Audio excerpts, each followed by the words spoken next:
Product creation. Creating a useful quick start guide for the package. At this point, you have a collection of information and tools to help your prospect solve a problem. This might be a small collection, such as 10 resources, or a larger collection with a couple dozen or more resources. Either way, it could be overwhelming to the user when they receive this collection. And if the user gets overwhelmed and unsure of where to start, they might not use the package at all. This means users aren't seeing your calls to action, they're not clicking your links, and they may even ask for a refund if they don't use the package. So, what's the solution? Create a quick start guide for the package. Now, this is like a tour of the resources in the package.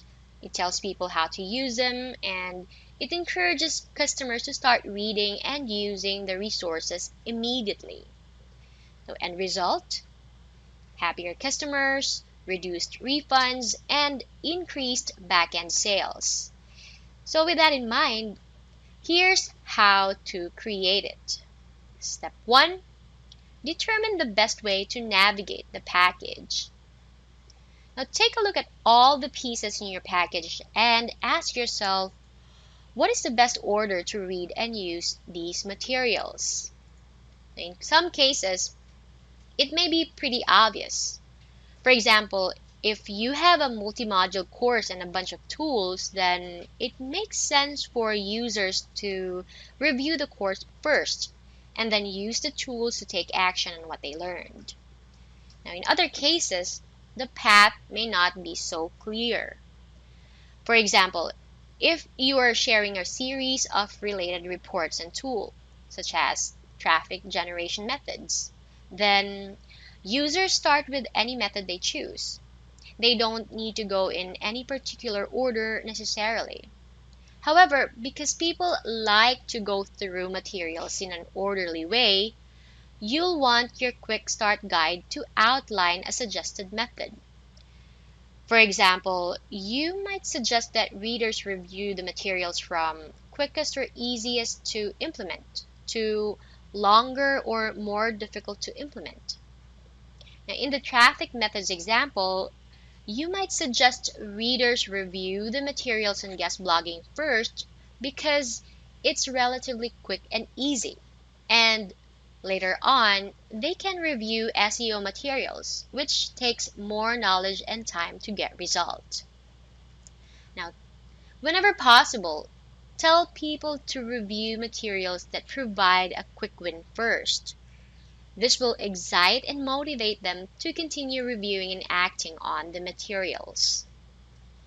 Step 2. Create your guide. So once you've decided the best order for people to review the materials, then you can begin creating your guide. So keep these tips in mind. Keep it short. Now, if your guide is long, you are just going to overwhelm your customers. So keep it short at 500 to 2,000 words. Now, another tip to creating your guide is to offer a step-by-step format. Now, lay out the exact steps your readers need to take in order that they should take them. So if there are special circumstances, include those. For example, beginners will want to start with you can insert the resource, and while intermediate and advanced users can start with you can insert the resource. Another tip to creating that guide is to build anticipation. As you list the steps, be sure to build anticipation to get people excited about what they're going to read. For example, on page 54 of you can insert a resource, and then you'll discover a copywriting tip that I'm better you've never heard of before. It could double your conversion rates. Also, provide additional tips. You can add value to your guide by offering tips and tricks within the guide itself. For example, Use the method provided in Chapter 2 along with the following tips to melt the fat even faster. So for your action steps, your task is now to outline and create your quick start guide. It's a good idea to ask someone in your niche to review your guide alongside the materials to be sure it's clear, succinct, and useful.